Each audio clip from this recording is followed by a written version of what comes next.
Estamos começando aqui no meu canal mais um quadro que se chama Minha Dor de Cabeça no PCM. O que é isso?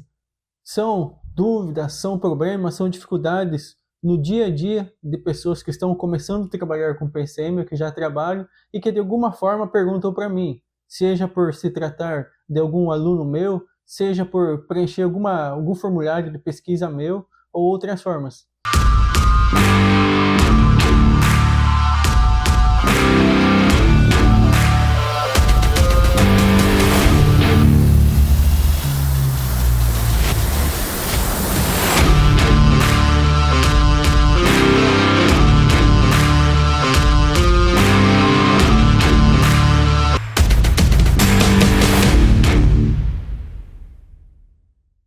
Então, sem mais delongas, vamos continuar.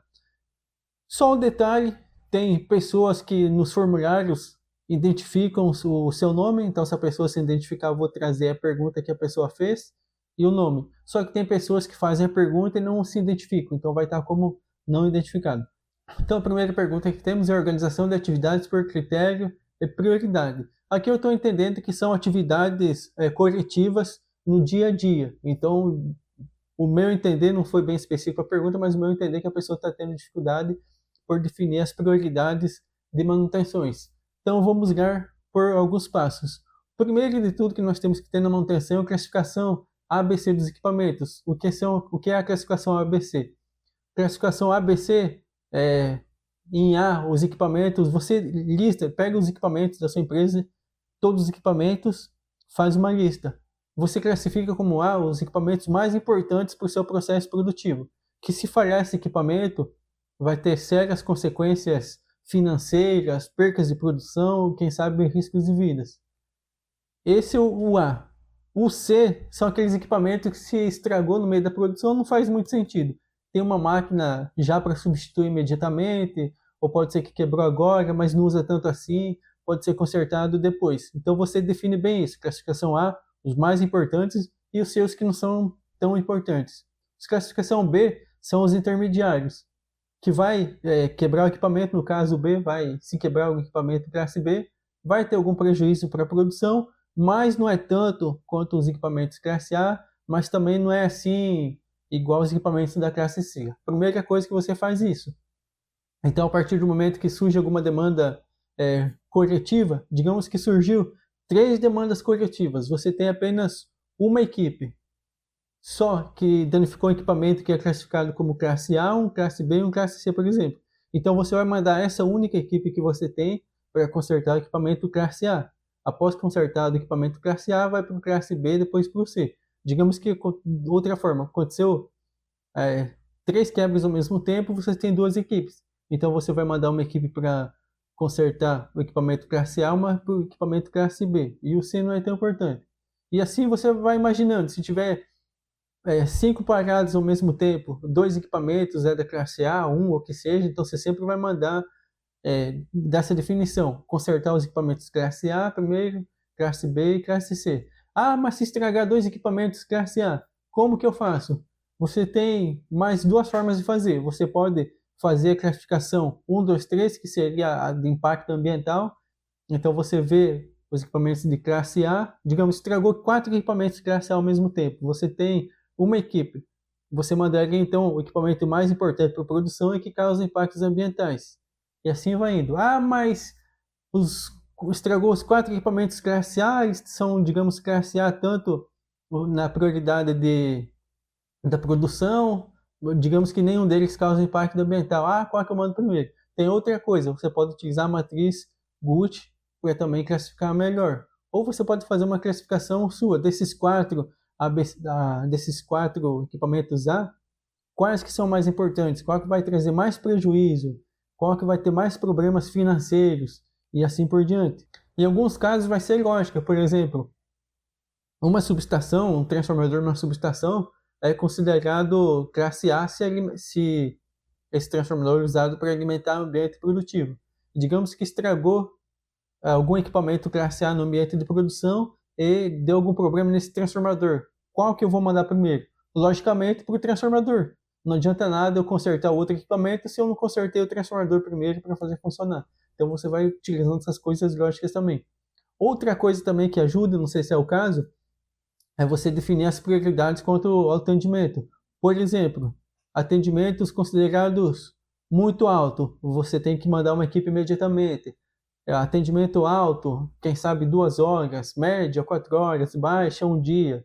É um exemplo, às vezes na empresa pode ser muito alta, imediato, alta pode ser até no dia seguinte, média pode ser até o prazo de uma semana e assim por diante. Então você define essas prioridades e você vai atendendo esses atendimentos. Então, nesse exemplo aqui ó, que eu mencionei aqui, então você daria atenção para atender todos os chamados muito alto. Os chamados alto, você teria um tempo aí para você conseguir fazer atendimento e, digamos, o baixo poderia ser no dia seguinte. No caso aqui, quando é em dias, é mais fácil ainda. No caso, muito alto imediato, alto um dia, média uma semana. Então, sempre você dá atenção nos problemas muito alto e o alto e médio, você vai fazendo essas atividades de forma mais planejada. Que seria as manutenções, muito alto seriam as manutenções corretivas, imediatas, e chamados, por exemplo, alto e médio, poderiam ser corretivas planejadas, programadas, no caso. No geral, então é sempre o PCM que define essas prioridades de atendimento. Não é o ambiente produtivo, não é fulano, não é ciclano. É o PCM que define isso. E também, se não existe uma classificação de atendimento e entendimento de como funciona, de como é urgente, não vai adiantar muito. Você definiu isso daqui, por exemplo, esses chamados aqui, classificação ABC, ou prioridades chamados muito alto, alto e médio, você tem que fazer um ambiente produtivo, a produção no caso, entender como que isso funciona. Senão, sempre vai ser muito alto. Quem sabe estragou um equipamento que tem um conjunto reserva. Se tem um conjunto reserva, o chamado não vai ser muito alto. Ele pode ser alto, pode ser médio, pode ser qualquer outra coisa, menos muito alto. Só que se você não definir isso, o que é chamado muito urgente para a produção, sempre vai ter emergência, tudo vai ser emergência, o cara já faltou energia de uma tomada lá sei lá, de um ventilador que ele liga só uma vez na vida, vai ser atendimento emergencial porque foi uma tomada e tal. Então você tem que definir bem essas prioridades e fazer o pessoal de produção entender. E a partir disso você consegue organizar melhor seu setor de manutenção para fazer os atendimentos seguindo as prioridades. Outra pergunta: como organizar as tarefas diárias? Aqui eu entendo que talvez seja uma continuação da etapa anterior. Você tem várias atividades no dia a dia, como você consegue organizar? Eu entendi que nessa pergunta aqui são chamados de atendimento corretivo, são demandas de manutenção preventiva, inspeção e outras demandas. Como que você faz? Isso varia de pessoa para pessoa, de empresa, no sentido que existem pessoas que conseguem se organizar melhor e outras que padecem um pouco.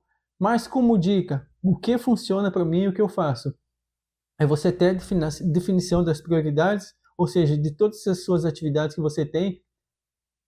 Se tem muitas, você organiza, faz uma categoria. Qual que é mais importante? Qual que eu tenho que resolver hoje? Qual que eu posso deixar para depois? É isso daí. Só um detalhe aqui voltando. A partir do momento que você consegue se organizar nessas atividades, você vai conseguindo, digamos, diminuir as demandas no dia a dia. Por exemplo, eu já cheguei numa empresa que tinha, acho que 100, não sei, 200 OS de atendimento que não tinha sido executada, que realmente estava perdido, não sabia se foi atendida, se não foi, tinha outras que já estavam com o prazo vencido, com o equipamento parado em campo e não sabia, enfim. Só que quando você começa a organizar e consegue manter isso no dia a dia, você vai eliminando essas demandas e vai ficando muito fácil você conseguir se organizar e se planejar. Pode ser que às vezes aconteça alguma coisa que tem uma alta demanda de manutenção em algum dia específico, em alguma semana ou por algum problema, mas você consegue manter o controle. Então, primeiro que eu disse, tem a definição das prioridades, quais que são urgentes, quais que eu tenho que atender primeiro. Outro, no caso, se você é líder, simplesmente delegue essas atividades menos importantes. Por exemplo, tem atividades que não faz sentido você ficar acompanhando muito, gastando muito tempo nessas atividades que são simples. Um exemplo hipotético. Digamos que tem chamados de equipamentos específicos que causam grandes problemas e transtornos na produção. Quem sabe essas aí faz mais sentido você cuidar disso. mas probleminhas pequenos de falta de energia numa tomada, fazer a isolação de um fio, esses outros chamados menos urgentes, você logo faz uma classificação de chamados mais urgentes e menos urgentes, atividades menos urgentes ou menos importantes, e delega essas atividades para alguém. Pegue lá, sei lá, um mecânico, um eletricista da sua equipe e passa, essas atividades que tem que fazer, eu queria que você ia gostar, eu queria que você tomasse a frente dessas atividades aqui e resolvesse elas. Isso é uma coisa, não se aprenda tudo você. Se você tem pessoas que podem te ajudar, delegue essas atividades. Também você pode utilizar ferramentas de controle, ou papel e caneta que seja, mas organize. Utilize o Excel, o Trello, o Microsoft Planner e outros aplicativos que te ajudem no dia a dia para você organizar essas atividades. Às vezes, tem que cuidar também, que às vezes as pessoas buscam um super programa para organizar minha atividade, inteligência artificial e tal, mas uma simples planilha de Excel, quem sabe, pode ajudar a resolver. Outras ferramentas que você pode utilizar também é o quadro Kanban, deve ter aqui nos nossos vídeos, aí eu vou deixar o link aqui para você, de como funciona o quadro Kanban. Você pode utilizar ele, é muito fácil, tem mais ou menos igual a fotinha que você está vendo aqui, ó. A primeira coluna é a fazer, atividades a fazer, a segunda fazendo e a terceira feito. Isso aqui é rápido para você conseguir se organizar no dia a dia. Eu já utilizei bastante quando eu cuidava de gestão de contratos, então tinha muitas coisinhas nos contratos que tinha que fazer, acompanhar, contrato de locação de equipamentos, então tinha que conversar com o fornecedor, verificar, fazer análise técnica, enfim, muitas atividades. Eu fazia isso daqui para mim conseguir se organizar melhor nas atividades. Então, eu já sabia mais ou menos o que eu tinha que fazer, o que eu estava fazendo, o que era feito, eu já sabia que tinha feito. Então, se organizava nisso. Atividades que precisam ser mais detalhadas na sua execução para passar para as pessoas, ou fazer em campo, por exemplo, uma manutenção preventiva, você pode utilizar a ferramenta como 5W2H para você se planejar nessas atividades. Por exemplo, numa empresa que eu trabalhei, tinha que estruturar todo o setor de manutenção, melhorar as preventivas, as inspeções, os indicadores de manutenção, enfim, tinha várias atividades que eu tinha que fazer. Eu utilizei o 5W2H, eu só fiz lá as divisões daí. Por exemplo, a parte lá de gestão de contratos, a parte de melhoria da manutenção preventiva, indicadores, fui fazendo essas subdivisões e consegui acompanhar essas atividades aí no dia a dia ou durante a semana se eu quisesse. Outra coisa, você tem equipe grande nas suas atividades, então você pode escolher as pessoas que mais se destacam e começar a dividir essas atividades. Às vezes acontece assim, tem bastante no dia a dia. Tem atividades, por exemplo, de manutenção corretiva, de manutenção preventiva e melhorias. Só que você tem equipes. Então, às vezes, acaba sendo mais útil você se organizar nessas atividades, deixar uma equipe exclusivamente para fazer atendimentos emergenciais, uma para manutenção preventiva e outra para atendimentos e melhorias, do que você tentar focar todas as equipes para fazer uma atividade. No final, você não consegue manter o ritmo para diminuir dessa lista de atividades organizando e se organizando. Então, quem sabe, vale a pena você dividir essas equipes. E tente sempre revisar diariamente as atividades. Você tem uma lista, demanda sempre vai surgir todo dia. Então, você sempre vai ter que revisar essas atividades. Reserve um tempo para isso. Tem pessoas, engenheiros, supervisores, coordenadores, enfim, que não gostam de ficar em escritório. Mas a partir do momento que você assume uma atividade de gestão, você tem que determinar um tempo para você ficar no escritório. Quem faz a gestão da equipe é você. Ninguém vai fazer a gestão da equipe e das atividades por você. Por mais que tenha um estagiário, um analista, mas enfim, você é o cara de gestão. Você que vai ter que tirar um tempo para organizar suas atividades, organizar seu setor. Porque você é o gestor. Então sempre tenha um dia, pegue, por exemplo, no início da manhã, organize suas atividades, veja o que foi feito no dia passado, o que não foi, e vai organizando suas atividades no decorrer do dia. Não deixa acumular tudo de uma semana e só na outra semana senta um pouco lá na frente do computador para ver as atividades que estão sendo executadas. Faça aos poucos, mas todo dia. Outra pergunta, outra dor de cabeça, né, no caso de manutenção, que são similares, são a dor de cabeça de melhorar o controle das coletivas. Esse foi o Miguel Arcanjo que pediu. E controle das ordens de serviços, o Luciano Dutra. Então, manutenção coletiva é assim. Todo mundo entende que manutenção coletiva é uma atividade que não é planejada, que não é programada, que aconteceu, você tem que resolver. Mas não significa que por ser uma atividade não programada, que ela tem que ser desorganizada. Então, você deve entender que a partir, por si só, a manutenção coletiva é algo não planejado, mas não significa que deve ser desorganizado. Então, como que você consegue melhorar o controle das coletivas? Você deve criar solicitações de serviços. Se você tem um software de manutenção, beleza, você passa esse software para as áreas, conseguir fazer a solicitação de manutenção, solicitação de conserto por software, para você conseguir mapear e organizar essas atividades. Se você não tem isso, você cria um formulário de papel que funciona perfeitamente. Como eu sei, porque eu já trabalhei numa empresa que não tinha software, que era tudo por planilha, formulário, e funcionava. Então, funciona assim. Talvez pode ser difícil quando uma empresa é muito grande. Então, tem muitas demandas, muitas coisas, fica difícil você ter trocentos mil papel no dia a dia na sua frente para controlar. Mas, empresas pequenas, até médias empresas, funciona perfeitamente. Então, criar solicitação de serviço, definir as prioridades, quando o chamado vai ser emergencial, quando que vai ser muito alto, quando que vai ser prioridade baixa e assim por diante. Também você deve definir o caminho da solicitação até o recebimento, ou seja, quem vai fazer as solicitações de serviços? Depois que fez essa solicitação de serviço, vai para quem? Vai direto para o supervisor, vai direto para a equipe que está em campo, vai para o analista de manutenção? Como que funciona isso? Esse chamado vai ser software, vai ser formulário, vai ser e-mail, vai ser como? Então, definir o caminho. O quarto, registro das atividades. Então, você tem a solicitação de serviço, a sua equipe, no caso, vai fazer a execução, né, a ordem de serviço, e você tem que ter o registro dessas atividades.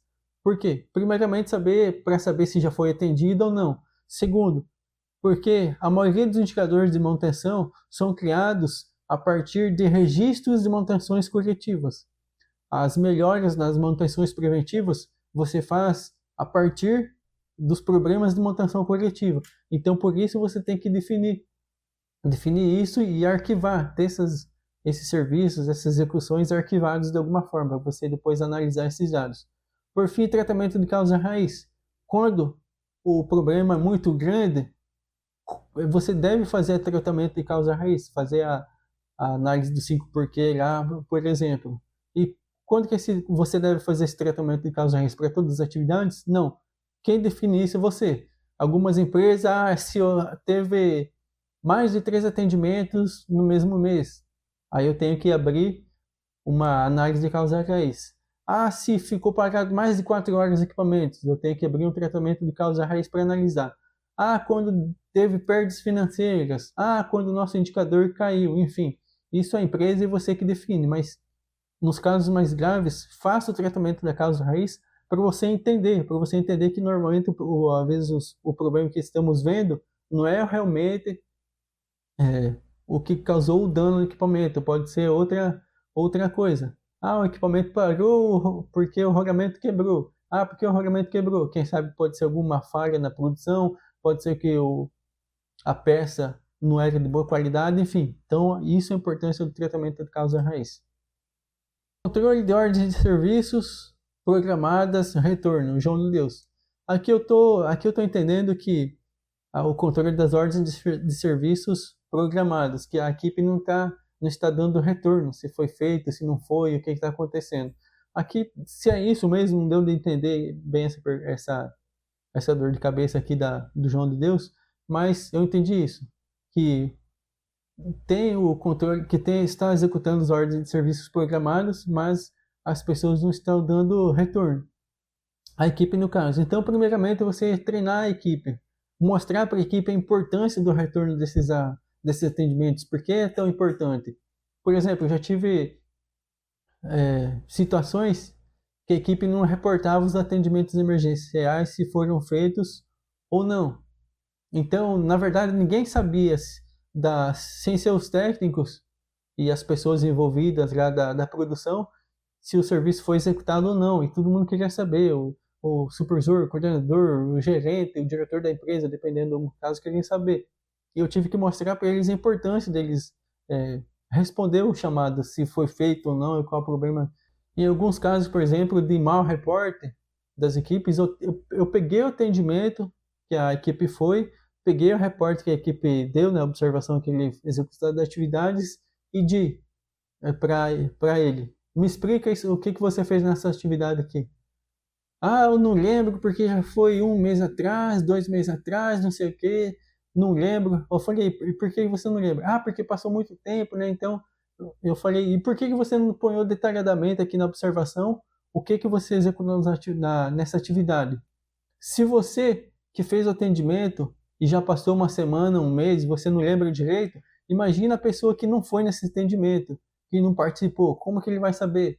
Eu peguei já, por exemplo, problemas que a pessoa descreveu, mas não escreveu direito qual era o problema. Eu passava para o outro.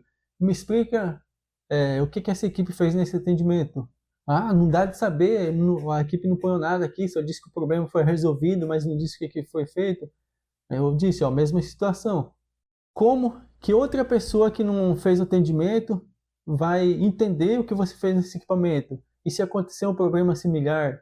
Ou se, quem sabe, se esses serviços repetir? Ou se passou 2 dias depois e outra equipe precisa, ou quem sabe o gerente da empresa precisa ver o que aconteceu no equipamento? Como que vai saber? Vai ter que estar ligando para você a todo momento, ou perguntando para você a todo momento? E se passou muito tempo, você vai conseguir lembrar ainda? Então, a partir dessas coisas, a equipe vai meio que se obrigando a entender.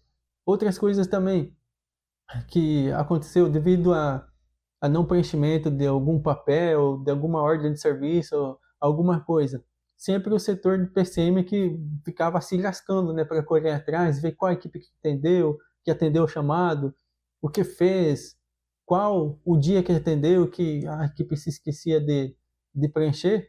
Então, o que eu fiz? Eu peguei as equipes e coloquei no lugar do analista de PCM, ó. Esses problemas aqui, todos esses chamados aqui são chamados incompletos, que vocês não atenderam, que talvez já foi em campo, mas não sabe, que não deixaram observação, que não deixaram o horário, enfim, resolva isso. A equipe tinha que estar recorrendo a conversas, ligando para um, ligando para outro para entender o que aconteceu, para resolver, e a partir desse momento eles entenderam que os problemas que eles causavam por não preencher os papéis adequadamente geravam um transtorno. Eu fiz eles participar desse transtorno, sentir na veia o que o analista de PCM e as outras pessoas faziam. Então começaram a aprender a preencher os papéis, os formulários adequadamente. E a dor de cabeça do John Kennedy é a identificação de falhas. Eu não sei como é o ambiente da empresa já, o quanto de maturidade que o PCM tem, mas dependendo do equipamento, pode ser fácil ou não identificar falhas. Mas uma coisa que tem que ter em mente é que na manutenção preventiva você não acha falhas. Manutenção preventiva já é para você resolver, trocar peças que podem estar já com algum defeito ou não. Então, o que você faz para começar a identificar falhas mais facilmente? Não falhas, mas defeitos em si, começar a identificar defeitos. É você criar um bom plano de inspeção, uma das primeiras coisas. Ter o hábito de inspecionar os equipamentos, ter um checklist de inspeção dos equipamentos, começar já inserir técnicas de manutenção preditiva na inspeção ajuda muito. Pode ser, por exemplo, a análise termográfica mais comum e mais fácil de você incluir na inspeção, como também análise de vibração. Só o fato de você fazer uma boa inspeção, mas é fazer, e que tem o amadurecimento da equipe também. Dependendo da equipe técnica, tem uns técnicos que basicamente só chegam no local, fica olhando para o equipamento e não presta atenção nos detalhes. Vê engrenagens, vê correias, sinais de ruídos no equipamento ou qualquer outra coisa que pode identificar que está acontecendo como um problema. Se tiver uma boa inspeção aliada à manutenção preditiva, né, a inspeção termográfica principalmente, você já consegue pegar um monte de defeitos, começa a identificar falhas e antecipar esses problemas. Então além disso, você tem que preparar uma equipe para fazer uma boa inspeção. E, como eu disse, integrar já a manutenção preditiva na inspeção. E você pode ir avançando mais e utilizando outras técnicas preditivas na sua inspeção. Isso já ajuda bastante a antecipar as falhas. Mas também, ainda, você tem que começar, eu não sei como é que é a manutenção preventiva, se é baseado no tempo ou na condição. Às vezes, tem locais, manutenções que é o ideal usar manutenção preventiva baseada no tempo mesmo, não tem como. Mas, em alguns casos, é mais viável você utilizar manutenção preventiva baseada na condição. Ou seja, você ter uma boa inspeção e, a partir dessa inspeção, você fazer a sua manutenção preventiva. Outra coisa também, as falhas que você identifica na manutenção corretiva, que acontecem no dia a dia, você tem que ter bem mapeadas essas falhas para começar a melhorar suas manutenções preventivas. Se está acontecendo bastante falhas no equipamento, quem sabe você tem que reduzir o tempo da manutenção entre as manutenções preventivas, ou quem sabe se não tem lá na lista de atividades de manutenção preventiva, você tem que inserir outras atividades que às vezes não faz, mas acontecem bastante defeitos. E também com as falhas que acontecem na manutenção corretiva, você consegue melhorar a sua inspeção. Como assim? Do princípio mais básico. Digamos que está dando bastante problema de aquecimento numa contatora lá de grande potência e sempre tem um cabo que está dando aquecimento no terminal e de alguma forma queimando e interrompendo o processo produtivo. Então, esse é um ponto de atenção para você começar a incluir na inspeção a manutenção termográfica, análise termográfica no caso, nesse ponto de aquecimento. Talvez a manutenção era feita de 15 em 15 dias, passar de semana em semana, e assim você vai melhorando. Por exemplo, já em locais que eu trabalhei, tinha equipamentos que a manutenção, que a análise termográfica era feita de semana em semana. Só que sempre acontecia algum problema nesse intervalo de tempo, e para ajudar era sempre relacionado a algum aquecimento, a alguma coisa. Então o que é que nós começamos a fazer? Começamos a fazer análise térmica nesses equipamentos diariamente. Então diariamente um eletricista pegava o equipamento e o termovisor ia no equipamento lá para fazer a inspeção. Todo dia, até a gente conseguir começar a resolver os problemas, identificar esses pontos de aquecimento que estavam acontecendo, investigar o porquê e assim melhorar. Então, a partir do momento que melhorou, então a gente não tinha mais necessidade de fazer análise térmica por dia e passou para fazer por semana novamente. E dessas formas assim você vai conseguindo identificar essas falhas. Repetindo, faça um bom plano de inspeção aliada a técnicas preditivas e utiliza esses defeitos de manutenção corretiva que acontecem para melhorar a sua inspeção e a sua manutenção preventiva. Você já vai conseguir identificar bastante falhas nesse tempo. E se concentre nos equipamentos que está acontecendo mais falhas. Utiliza a regra lá do 80-20. Quem sabe 20% dos seus equipamentos são os que estão causando 80% das falhas no dia a dia.